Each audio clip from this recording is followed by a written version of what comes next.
parodyti, kaip sukasi dervišai. Ar teko girdėti apie sufizmą? Manau, kad paveiksliukus tai visi matėt, man labai paliko įspūdį, noriu pasidalinti.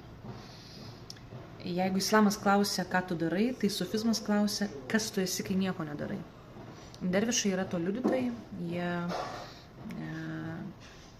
tie, kurie yra arčiau Dievo, bet visą laiką vykto anti-ego programą. Ir kai sukasi su savo tom baltom sukniom, tai yra apie tai, kaip jie tampa tuščiom stiklinėm. Ir viena ranka būna pakelta, nes taip ima Dievo energiją, o kita žemyn nuleista, nes taip atiduoda. Labai toks apsinuoginimo jausmas buvo didelis. Programa susidėjo iš 3 dalių ir jinai nebuvo šou. Mes buvom keli turistai, ten pakliuvę gal 12, bet ten buvo bendruomenė, kuri saugo paveldėsauga kažkokia, žinai, dvasinio turto. Tai kaina 3,9 eurai, nežinau, jūs parašykite daug ar mažai, aš manau, kad vis dėlto buvo verta, nes tai nebuvo suvaidinta. Jau kas, aš tai žinau, kas būna suvaidinta. Čia mano profesija yra atpažinta, tai čia nebuvo.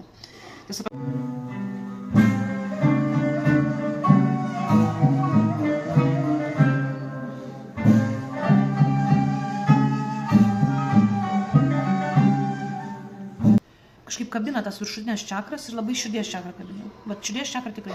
Ir ta erdvė jau buvo tokia tikra. Tai ar visiems? Ne visiems.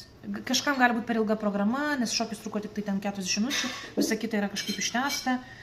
Bet kaip patyrimas, kaip priėjimas prie šaknų, vis tiek sufizmas yra mistifikuojamas, nes tai yra apie ryšį per širdį, ne per protą.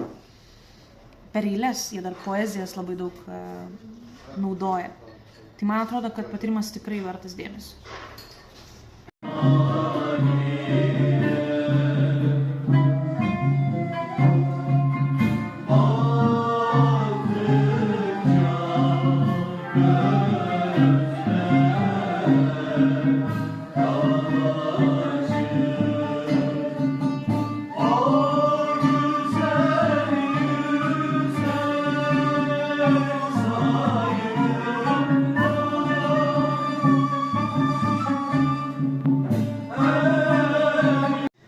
Įdomi išvalga. Jie maldoje naudoja tokį garsą hu. Ir h reiškia iškvėpimą, o u gilus garsas iš krūtinės, tarsi būtum labai arti gimimo ir mirties. Ir vėl dar viena žodžių praktika, tai būsena, kur žmonėms ypatingai svarbia reikšmė turi kvėpavimas.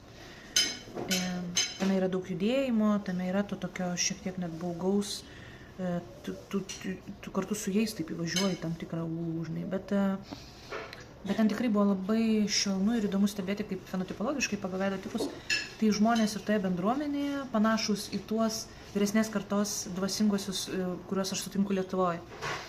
Tai kažkaip vis tiek jau pakilėta tam tikrą vibraciją.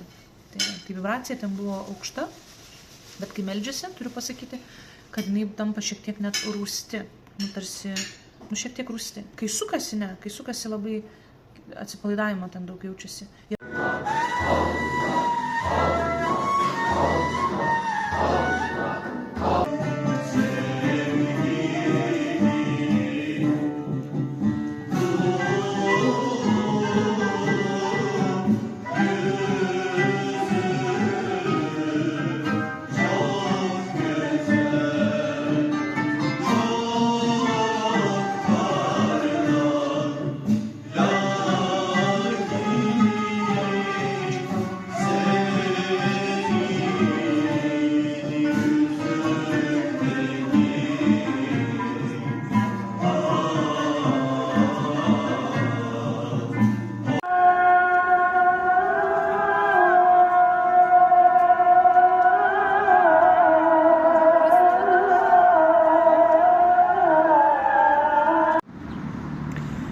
Naglas katinas tiesiog pats užsilipa man ant kelių ir kažko čia labai iš manęs nori.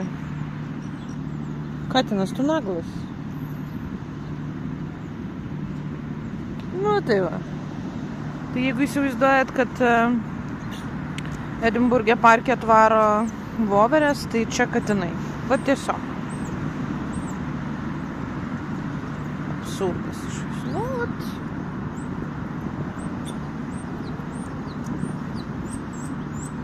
Žiūrime abu su katinu